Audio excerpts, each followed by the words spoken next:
Linford Christie, he's not watching the high jump, but we saw there one of the great competitors in the world today. That was a competitive response to what was a very, very tight situation.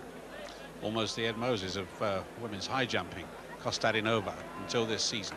Linford Christie, as David Coleman was saying, paying a tribute to his coach Ron Rodden, who's, I suppose, for the last 25 years been churning out great sprinters at Thames Valley Harriers, great club men, terrific club relay teams, and he had an eyeball with Linford Christie about 4 years ago and said, look, you're either going to take this game seriously. You've got too much talent to waste. You want to be at the top, or if not, chuck it in. And that confrontation led to a change of life in Linford Christie. Linford Christie decided from then on he was going to concentrate and he was going to develop. And my word, it's paid dividends, because he's quite a late developer, is Christie. It's something that he's just beginning to appreciate, and he's just beginning to develop. Well, Lynn is 27.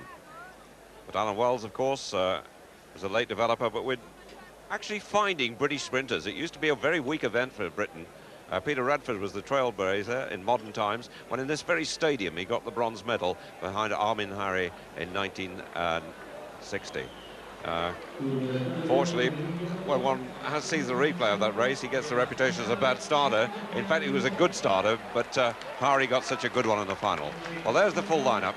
Brizgin of the Soviet Union, Pavoni, Italy, Stewart, Jamaica, Kovac, Hungary, Ben Johnson, Canada, Carl Lewis, America, Lee McRae, America, Linford Christie, Great Britain. David, do you think Carl Lewis has had that tracksuit specially tailored? He always gives that impression. But he's certainly been tailored for this final. No question about it. And he's going for 3 gold medals here this time. Ben Johnson, look at him with his splay-footed action. Even jogging down the track, he doesn't look the part.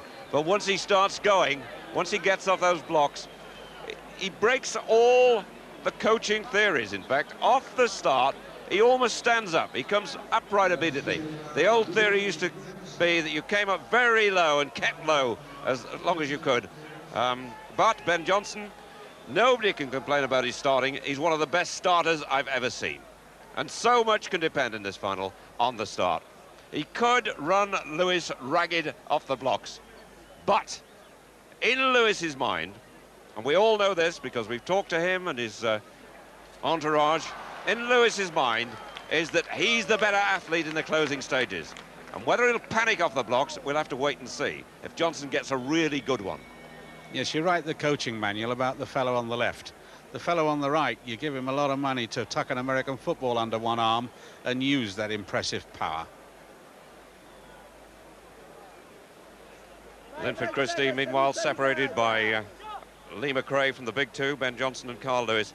Lynn Christie, well, he says, I've learned a lot from Ben Johnson. I've got to know him well. Lewis is different. He's the man I most want to beat. And he says, well, I haven't got to know him well. So, about 2 minutes to go. The World Championship final.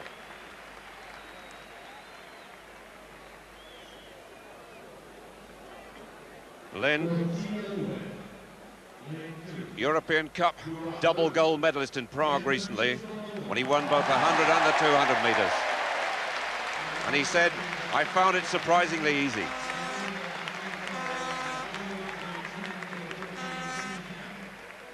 The athletes being introduced to a crowd really anticipating this event as something quite extraordinary. We've got the top 3 men in the world, but don't forget, some of the others are finding form extremely well. But on the way through, the man in form has really been Carl Lewis. But now is the only time that matters. We'll go across the line. Brizgin of the Soviet Union on the far side. Pavoni of Italy in lane 2. Ray Stewart, Jamaica in 3. Kovac in the black and white of Hungary in lane 4. Ben Johnson in the red of Canada in lane 5. Carl Lewis, the world champion, the Olympic champion, He runs in lane 6, defending his title. Lee McRae next to him, another American. And lane 8, Linford Christie, the British record holder. Double gold medalist in the European Cup final, European champion at 100 metres, European indoor champion last year at 200 metres. Crowds starting to quiet.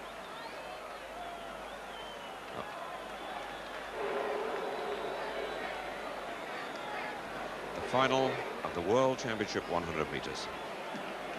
Ben Johnson, currently the world #1 in red. Carl Lewis, the world champion in blue. Right to left, Brisgin, Pavoni, Stewart, Kovac, Johnson, Lewis, McRae and Christie. Christie nearest the camera for Great Britain. The man who said, "I have to train to satisfy my own curiosity." You'll find out. Away they go. Johnson got a beauty, and Linford Christie went well. McRae going well, but Johnson's away and clear. It's Johnson, Lewis and Christie, and Johnson storms home to win. In second place was Lewis, Stewart in third place, and Christie in fourth place, and the world record smashed out of sight. Absolutely gone.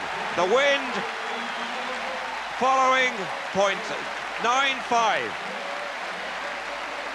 And that is the world record smashed beyond belief. 9.84. And he didn't just beat Lewis, he absolutely crucified him. And Christie got away reasonably well alongside McRae, but could never get near them. Lynn Christie walks away without a medal in fourth place, because I reckon Ray Stewart was third, but Christie just could not get to them. And that was the most electrifying start I've seen. In 1960, he said when he got the lead from the slow street of house and the gun smoke in the background. Well, that showed he hadn't. But Lewis now knows who's the man. Lewis, he's looking across at Ben Johnson and saying, that is unbelievable. Now, whether he's suggesting Johnson got a false start or not, I don't know. But we are talking about Johnson, the man who actually was shown on the computer readout to get the perfect start in the World Indoor Championships in Indianapolis, and was penalised for it, and then they had to look at the computer, and he got it right. Lewis is shaking his head in total bewilderment, because there he was buried right from the start.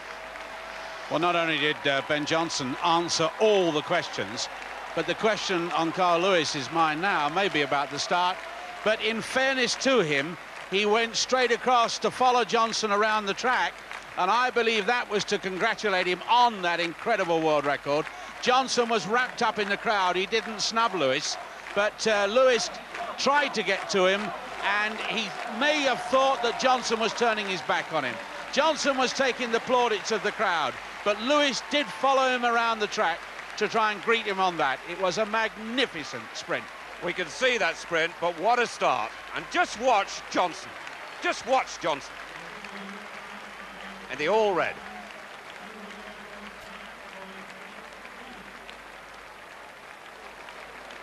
He's lost Lewis totally in the first 3 strides. And Linford Christie on the near side didn't get a bad start alongside Lee McRae.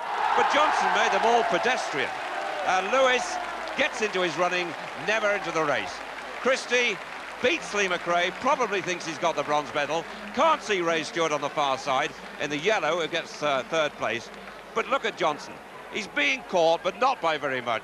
Lewis second, Stewart third, Christie fourth. And I have to say, looking at that slow motion, David, that Lewis may be right to ask the question. That was such an electrifying start that Johnson got, that in the slow motion there was the gravest danger that he did beat the gun. The problem is we can't actually see the gun fire, but they've got a computer readout. We'll find out. But Johnson, we've already know, can actually beat eyesight off the blocks. He did it in the World Indoor Championships, and tonight, well, look at that. He's so quickly into his running. His first 3 strides are so staccato, much shorter than Lewis is. Lewis, with that longer stride, just cannot get to him. Now, it is said that Johnson, and it was his weakness, it was a weakness he talked about, you know, struggled in the last 80 metres. But the race was all over by then. And although Lewis may have caught him fractionally in that period, Johnson did exactly what Johnson has said he would do for the last month. He's not only beaten Lewis, but he's done what he wanted to do as well. He smashed the world record, something he genuinely believed he could do. And he beat Carl Lewis by the margin that he beat him at the start. And if I watch that again, I've got to say there's a question mark in my mind about whether that was ahead of the gun or with the gun. It was certainly the fastest start we've ever seen. Here's